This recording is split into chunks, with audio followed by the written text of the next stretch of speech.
Bonjour à tous. Dieu nous aime et veut que nous soyons tous sauvés. Voilà, c'est sa volonté, parce que nous sommes tous ses enfants.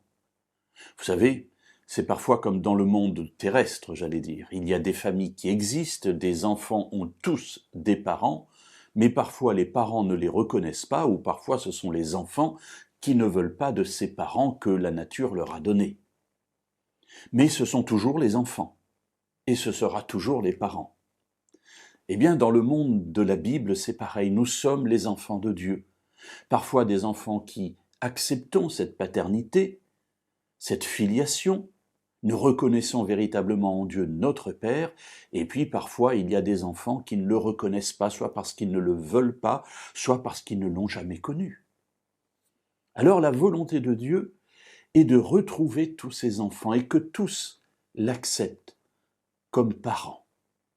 Et c'est pour ça qu'il les a tous sauvés par la mort et la résurrection de Jésus. Mais tous ne connaissent pas ce cadeau. Tous ne l'acceptent pas. Et c'est cela la tragédie finalement de notre histoire. Jésus a exprimé cette volonté de Dieu de faire de nous ses enfants et qu'il fera tout ce qui est en son pouvoir, et son pouvoir est grand, il est le Tout-Puissant, pour ramener dans la bergerie toutes les brebis qui acceptent d'y revenir. Alors cela est exprimé notamment dans une prière de Jésus, une prière qu'il a dite juste avant d'être arrêté, que nous trouvons dans l'Évangile selon Jean au chapitre 17 et au verset 24. Père, je veux que là où je suis, ce que tu m'as donné soit aussi avec moi.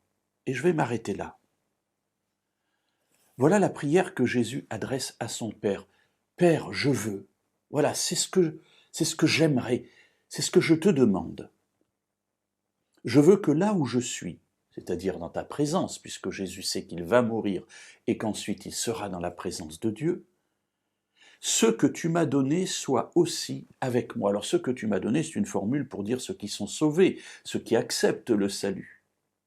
Alors mes amis, je vous dis cela simplement pour que vous gardiez à l'esprit que si parfois vous êtes limité dans ce que vous pouvez faire pour amener à la foi les gens que vous aimez, Dieu, lui, n'est pas limité et qu'il fera tout ce qui est en son pouvoir pour que ces personnes puissent, à un moment donné, exprimer leur choix pour être sauvées. Alors continuons à prier pour ceux que nous aimons jusqu'au bout, parce que Dieu fera tout pour qu'ils reviennent dans la famille.